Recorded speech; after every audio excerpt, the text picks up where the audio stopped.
Antes de qualquer coisa, para começar, devo dizer que eu tenho um pouco de obsessão mórbida com o lado mais sombrio do mundo. Não sei, isso sempre me atraiu. O desconhecido faz parte de mim e sei que, se eu fugir disso, perderei toda a emoção que tenho quando me deparo com alguém falando sobre o assunto. Eu costumava entrar nas páginas da Wikipédia e procurar sobre tópicos agradáveis como necrose, afogamento simulado e um que era meu favorito: experimentos humanos na época alemã. Tipo, eu não estou dizendo que apoio ou faço coisas desse tipo. Muito pelo contrário.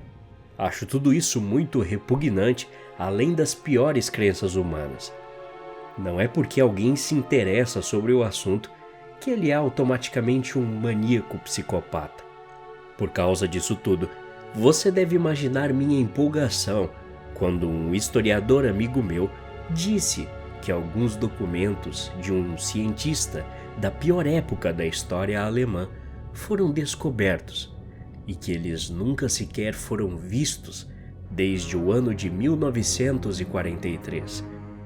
Ele disse que precisava de muita burocracia para conseguir aquilo para mim, mas depois de muito tempo, e eu insistindo o tempo todo, finalmente ele teve a autorização para pegar e ler os documentos. E o melhor, passar para mim. Tenho certeza de que não posso divulgar onde esses documentos estão atualmente, mas posso dizer o que está escrito neles. As páginas, num geral, eram de um registro científico de uma nova cura milagrosa para o Alzheimer e outras formas de demência.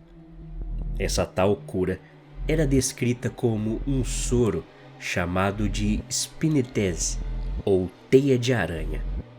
Suponho que aquele cientista nomeou assim porque o tal soro poderia reconstruir a teia de células cerebrais que foram perdidas com a demência ou Alzheimer.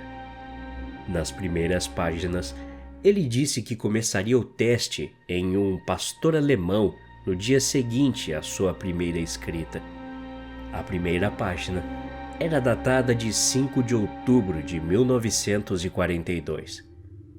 As páginas dos meses seguintes foram relativamente enfadonhas e entediantes. Uma das partes dizia: os sinais vitais do cão estão normais. O cão tem um apetite saudável, etc. No entanto, por volta de fevereiro de 1943, o cientista escreveu algo que chamou minha atenção.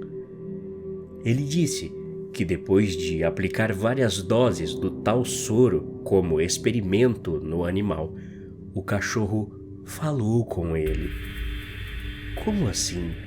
Falou com ele? Isso era ridículo. No entanto, continuei lendo. O cientista afirmou que o cachorro lhe disse o nome de seu pai, que havia sido morto durante o período da guerra, e não parou por aí. Afirmou também que o cachorro havia lhe dito sobre seu irmão mais novo, que iria morrer naquele mesmo dia, o que na verdade não aconteceu. Eu estava prestes a passar para a próxima página, mas então notei um clips de papel azul que parecia muito novo para ter mais de 70 anos, como datavam aquelas páginas. O clips estava sendo usado para juntar com uma das folhas. Era uma pequena fotografia em preto e branco. Examinei a foto e vi um pastor alemão com mandíbulas e lábios que pareciam inchados e obstruídos, com um rosnado extremamente forçado. Os olhos do cachorro eram profanos e desprovidos de vida, se é que alguma dessas palavras fazem algum sentido nesse contexto. O bicho parecia estar somente ali parado, em uma pose muito defensiva. Desisti de ler por uma semana o resto depois disso. A imagem me deu pesadelos. Quando finalmente voltei a ler aqueles documentos esquecidos por Deus, folheei as páginas até encontrar algo interessante. Aparentemente, em abril de 1943, as patas e pernas do cachorro se tornaram inúteis e cheiravam podre. Obviamente gangrena, pensei comigo mesmo. Mas isso não impediu do cachorro se arrastar por aí. Segundo o cientista, que não sabe como o animal saiu da área de experimentos, afirmou que o cachorro começou a segui-lo até sua casa, gritando com ele em uma voz demoníaca, como o próprio cientista descreveu. Sobre a família desse cientista, o irmão dele morrera naquele dia, 2 meses depois que o cão havia lhe dito, além de vários amigos, muitos dos quais começaram a morrer quando o experimento começou, observou o cientista. Mais uma vez, nas datas dos meses seguintes, os papéis falavam sobre a mesma coisa. O cachorro continua me seguindo. Ele grita durante a noite. Outro amigo meu morreu, e etc. Porém, nas últimas páginas, em agosto de 1943, o cientista escreveu que não aguentava mais aquele maldito cachorro e que acabaria com tudo depois de enviar o soro do diabo a Joseph Mengele para a experimentação humana. A nota terminou com palavras que me assombram até hoje. Good night, kleiner Hund, ou Boa noite, cachorrinho, em uma tradução para o português. Fiquei aliviado por finalmente terminar com esse diário horrível, mas minha felicidade foi interrompida quando percebi que havia mais 2 páginas restantes. A primeira das páginas restantes nada mais era do que rabiscos na folha inteira, terminando com um Boa noite, cachorrinho, estranhamente bem escrito no rodapé. A única outra parte bem escrita da nota também era a mais confusa. Era uma data, 7 de fevereiro de 1979. Originalmente, pensei que os documentos não tivessem sido tocados desde 1943.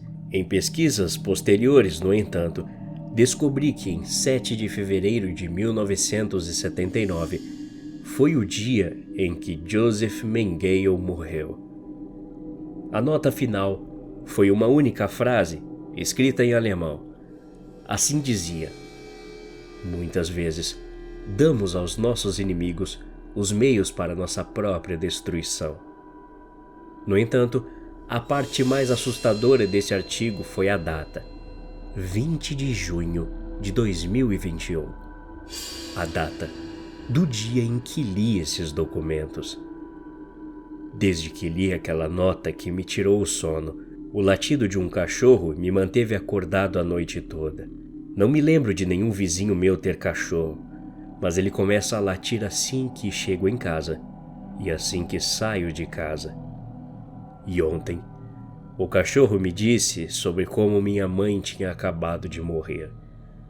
Eu não aguento mais. Eu vou deixar esse lugar para sempre. Boa noite, cachorrinho. Até a próxima. Obrigado.